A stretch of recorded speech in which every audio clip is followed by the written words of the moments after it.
Desde que eu me entendo por gente, eu lembro de mim num cenário muito religioso. A minha mãe era muito católica, muito fervorosa. Ela sempre me colocava para poder rezar o terço junto com ela. Já na fase da adolescência, eu lembro de mim participando dos movimentos de grupos de jovens. Era uma alegria muito grande poder estar servindo a Deus junto com pessoas ali da minha idade, pessoas que eu gostava muito. E esse contexto todo, ele foi fazendo despertar em mim uma vontade de ficar um pouco mais íntima, um pouco mais próxima de Deus. E foi aí que, com 18 anos, me passou pela cabeça que eu deveria entrar para um convento. E com 19 anos, eu entrei para um convento franciscano. Eu sei que muitos aqui podem ter uma visão, talvez até por influência de novelas, de filmes, uma visão de um ambiente muito sombrio, de um ambiente muito misterioso, um ambiente muito chato. Chato, eu digo que não é, mas realmente é um lugar que requer muitos desafios, muitas renúncias. Inclusive, tem 3 votos que homens, quando querem se tornar padres, e mulheres, quando querem se tornar freiras, essas pessoas têm que fazer esses votos, que são votos no sentido de promessas. Alguém sabe quais são esses 3 votos?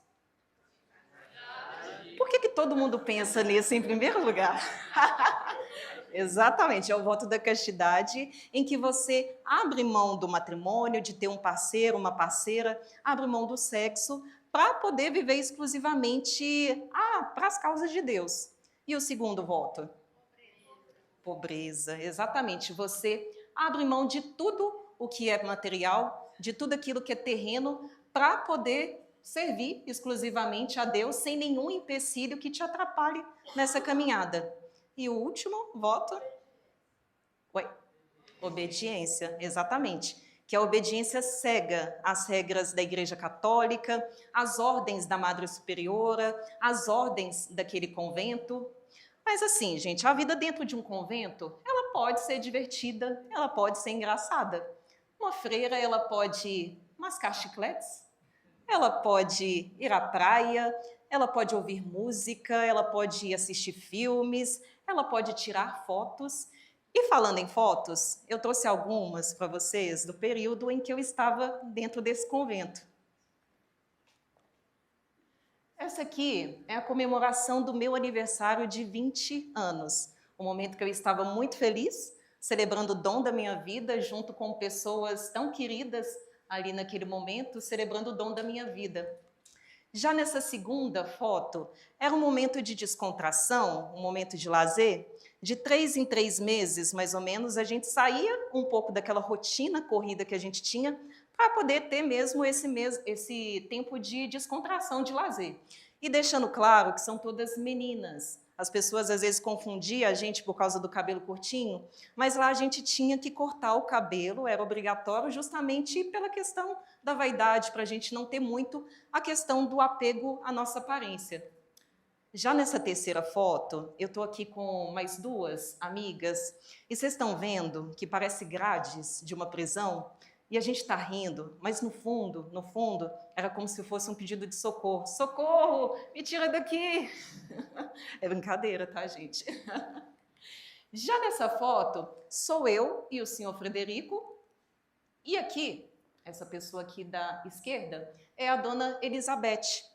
Na nossa casa, a gente tinha a missão de cuidar de pessoas.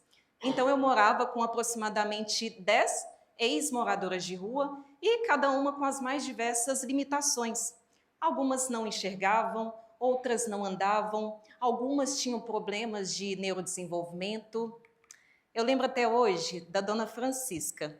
A dona Francisca é um amorzinho de pessoa. Ela era ali bem miudinha, bem branquinha, já estava ali na casa dos 50 anos, mais ou menos, o cabelo curtinho, grisalho, e ela era uma pessoa que ela era mais reservada. Ela não gostava de conversar muito com as outras pessoas da casa. E aí, eu a observando, pensei, eu vou tentar me aproximar dela, mas de uma forma que eu não seja muito invasiva. Então, todos os dias, eu sentava do lado dela e começava a falar sobre coisas aleatórias, sobre a minha vida. E os dias foram se passando até que um dia ela me deu um sorriso. Eu fiquei muito feliz porque eu achava que esse momento não ia acontecer, mas aconteceu. E a gente continuou nessa rotina, Eu sentava do lado dela, ficava conversando, contava sobre coisas aleatórias, até que um dia ela se levantou, parou na minha frente e me deu um abraço. Eu lembro desse momento com muita alegria, porque eu percebi que dentro daquele coração tão ferido, daquele coração tão machucado, existia ali um ser humano que estava carente de carinho, que estava carente de atenção. E eu fiquei muito feliz, muito satisfeita por poder ter trazido para ela, durante aquela nossa permanência na nossa casa, ter trazido para ela bons momentos. E eu lembro desse momento com muita emoção até hoje. Tinha também a Dona Aparecida. A Dona Aparecida, ela era um amorzinho de pessoa, entre aspas. Ela ali bem, já na casa de 70 anos mais ou menos, bem enrugadinha, cabelos brancos como a neve, batendo na cintura, ela tinha uma vaidade muito grande com aquele cabelo. E, entre aspas, ela era fofinha, boazinha, porque ela tinha bipolaridade. Então, na mesma hora que ela estava fazendo carinho no nosso cabelo, passando a mão no nosso rosto, fazendo carinho no rosto, fazendo vários elogios, do nada ela podia surtar. E o que era carinho no cabelo se tornava puxão de cabelo, o que era carinho no rosto se tornava cusparada no rosto, e os elogios se tornavam dos mais, assim, dos piores palavrões que vocês podem imaginar. Mas a gente estava ali para poder cuidar daquela senhorinha tão fofa que morava lá com a gente. Tinha também o seu Antônio. O seu Antônio, ele sempre estava nas nossas ações de rua, porque além da gente acolher mulheres na nossa casa, a gente tinha a missão também de levar o violão, levar marmitex às ruas, para poder fazer com que o dia daquelas pessoas fosse um pouco melhor. E o seu Antônio, ele sempre estava com um sorrisão no rosto, sempre com uma alegria contagiante, sempre de bom humor. Só que da última vez que nós o encontramos, ele estava machucado. Ele estava com o pé bastante inchado, envolto numa faixa muito escura, muito encardida. E aí, ao perguntá-lo o que tinha acontecido, ele falou que ele estava sentado no meio-fio, quando simplesmente um carro passou por cima do pé dele. Ele preferiu não procurar um atendimento médico, preferiu fazer o curativo por conta própria. E eu imagino até que ele tenha tomado essa decisão por justamente já imaginar como seria o tratamento dele dentro de um hospital, o descaso que ele sofreria dentro de uma unidade hospitalar. Talvez por isso ele tenha preferido fazer por conta própria. E aí a gente tentou fazer um curativo ali naquele primeiro momento, e enquanto a gente ia desenrolando a faixa, no ambiente onde a gente estava, era um cheiro de carne podre, um cheiro de carne machucada, e no rosto dele era uma mistura de sentimentos. Era mistura de vergonha, mistura de aflição, mistura de dor. A gente fez o primeiro atendimento ali naquele momento, mas devido à gravidade da situação dele, a gente teve que fazer o encaminhamento dele para um hospital para que ele pudesse receber os devidos atendimentos. E na nossa casa a gente fazia essas ações, e essas ações elas são como se fossem o que a gente conhece aqui fora como trabalho voluntário. O trabalho voluntário, para quem não sabe, são ações que você desenvolve pensando no social, no meio ambiente, nos animais, só que você não recebe dinheiro. Só que o que você recebe vai ser um sorriso, vai ser uma palavra de gratidão, vai ser um abraço.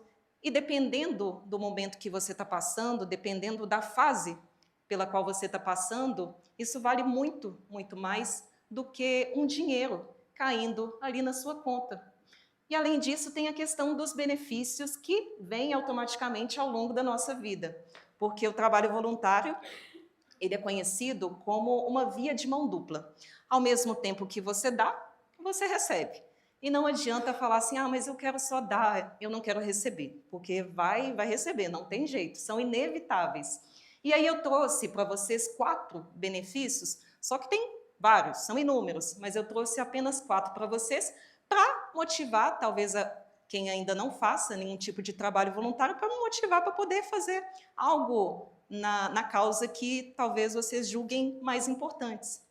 E o primeiro benefício é em relação a conexões de qualidade, porque você vai estar rodeado ali de pessoas que pensam no planeta, que pensam no mundo, que não são egoístas, que são pessoas que provavelmente são realmente do bem e que são pessoas que realmente vale a pena você ter por perto, pessoas que realmente vale você ter ali no seu círculo de amizades. Já o segundo benefício é em relação a você tem a possibilidade de colocar no seu currículo que você faz um trabalho voluntário. O empregador, o recrutador, ele vai te ver com olhos diferentes como uma pessoa que realmente pode agregar muito para aquela empresa, para aquela equipe. Já o terceiro benefício é em relação a você poder desenvolver habilidades. Talvez no seu dia a dia você tenha alguma limitação, alguma dificuldade ali que você não consegue desenvolver, aprimorar muito, e você fazendo o trabalho voluntário, você tem a possibilidade de estar se aprimorando constantemente. Vou dar como exemplo uma pessoa que é muito tímida. A pessoa que é tímida, ela tem essa dificuldade de se conectar com as outras pessoas. Então, a partir do momento que ela se conecta, que ela está ali junto com pessoas que inicialmente ela não conhece, em pessoas num grupo um pouco maior, ela vai desenvolvendo a habilidade da comunicação e vai fazendo com que a timidez ela vai diminuindo de pouco em pouco. E o último benefício, que de todos eu acho que é o mais interessante, mais legal, é em relação a você poder ativar áreas do cérebro.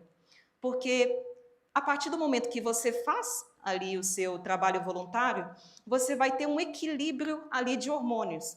Você vai ter o aumento de hormônios como serotonina, endorfina, ocitocina, que são esses hormônios que estão ligados à sensação de bem-estar, à sensação de satisfação. E, em contrapartida, vocês vão ter a diminuição do cortisol. O cortisol é aquele que está muito relacionado ao estresse, à ansiedade. Então, você vai ter um equilíbrio ali desses hormônios que vão permitir com que você tenha uma vida de mais qualidade, uma vida com menos riscos de desenvolver depressão, de desenvolver ansiedade.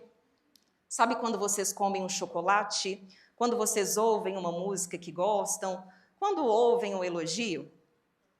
São mais ou menos as mesmas áreas que são ativadas quando você faz o trabalho voluntário naquele momento e também no decorrer dos seus dias, ao longo da sua vida. E lá atrás, eu tinha falado sobre algumas vidas que foram transformadas por causa das nossas ações. Só que eu esqueci de falar sobre uma vida, só mais uma vida, a minha vida. 18 anos se passaram desde aquele momento que eu decidi que eu deveria entrar para aquele convento.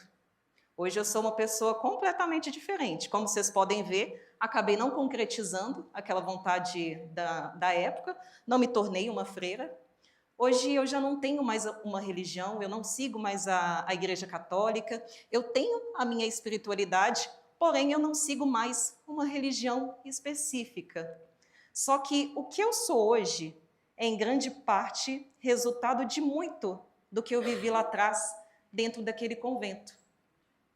Hoje eu sou uma pessoa que eu consigo ser mais empática. Eu sou mais empática com os outros e sou mais empática comigo mesma. Eu convivi com pessoas que praticamente não tinham nada.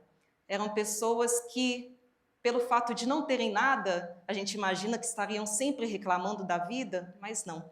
Eram pessoas que estavam sempre com um sorriso no rosto, sempre agradecendo. Na verdade, elas se sentiam na obrigação de agradecer pelo pouco que elas tinham. Elas se sentiam na obrigação de agradecer a Deus pelas dificuldades que elas passavam, porque elas acreditavam que aqueles problemas pelos quais elas enfrentavam, pelos quais elas passavam, elas achavam que aqueles problemas faziam com que elas ficassem mais fortes, mais fortalecidas. Então, diante de algumas pequenas situações que me acontecem, quem sou eu para poder reclamar, sendo que eu convivi com pessoas desse nível? Quem sou eu para reclamar?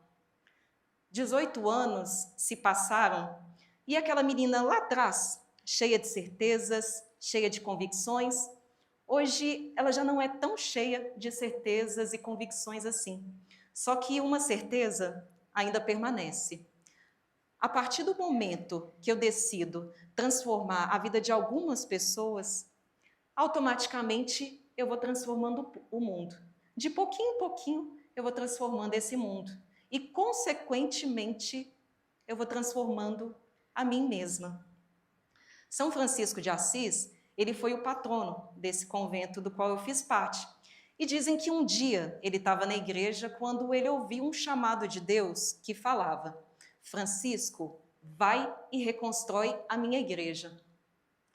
Parafraseando essa frase que ele ouviu, eu faço um convite para vocês. Vai e reconstrói esse mundo, mas do seu jeito, da sua maneira,